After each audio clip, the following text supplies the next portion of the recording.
Hello दोस्तों, आज हम जानेंगे कैसे हुआ था गांधारी के 100 पुत्रों का जन्म। जी हाँ दोस्तों, कौरवों के जन्म की कहानी। जी दोस्तों, कौरव भाइयों की संख्या 100 थी। वे एक ही माँ से जन्मे थे। उनकी माँ गांधारी थी। गांधारी हस्तिनापुर के राजा धृतराष्ट्र की पत्नी थी।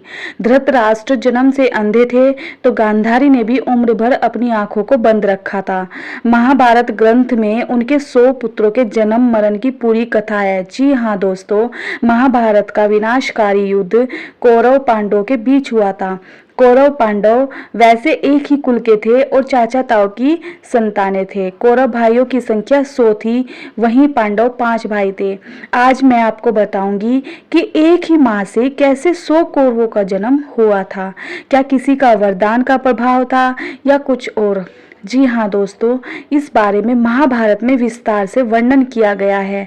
बताते हैं कि कौरव हस्तिनापुर के राजा धृतराष्ट्र के पुत्र थे। उनकी मां गांधारी थी। दरअसल धृतराष्ट्र और गांधारी के काफी समय तक संतान नहीं हुई थी। तब गांधारी ने ऋषि वेद व्यास जी का सत्कार कर उन्हें प्रसन्न किया।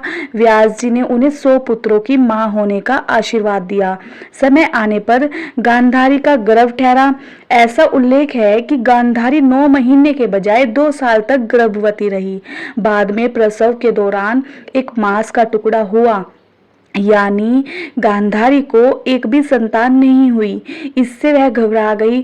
तब फिर व्यास जी को बुलाया गया। व्यास जी ने कहा कि चिंता न करें, आपके पुत्र अवश्य होंगे। उन्होंने कहा कि मांस के टुकड़े को 101 हिस्सों में विभाजित कर प्रत्येक टुकड़े को अलग अलग घड़ों में रखें और उनमें घी भर दे। राजा धृतराष्ट्र ने ऐसा ही किया। तब जाकर उन 101 घड़ों में शिशुओं का विकास हुआ। सबसे पहले दुर्योधन का जन्म हुआ, उसके बाद दुशासन जन्मा। धीरे धीरे इसी तरह उन सभी घड़ों में से बच्चे निकले। उन्हें ही कौरव कहा गया। कुल 101 घड़ों में से 100 बच्चे हुए। वहीं 101 घड़े से एक बच्ची हुई जिसका नाम दुशाला रखा गया।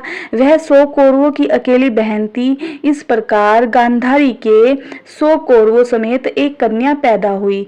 कहा जाता है कि महाभारत का युद्ध कौरव और पांडवों के बीच जमीन के एक टुकड़े को लेकर हुआ। इस भीषण युद्ध में कौरवों की बहन दुशाला के पति सिंध नरेश, जयद्रथ समेत सभी कौरव भाई मारे गए और पांडवों की विजय हुई। दोस्तों, अगर आपको भी यह महाभारत की कथा अच्छी लगी हो तो प्लीज हमारे चैनल को सब्सक्राइब जरूर करें।